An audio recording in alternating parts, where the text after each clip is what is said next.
बिस्मिल्लाहिर्रहमानिर्रहीम। अस्सलामुअलैकुम। Welcome back to my YouTube channel.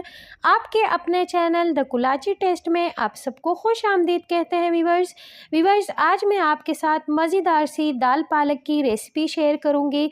अक्सर हम पालक बनाते हैं वीवर्स, लेकिन उसको सही तरीके से हम बना नहीं पाते हैं।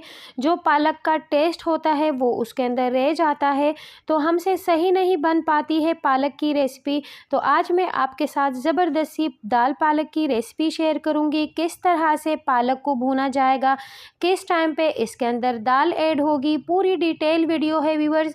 झटपट बनने वाली है, बहुत ईजी है, लेकिन छोटी छोटी बातों का ध्यान रखना पड़ता है।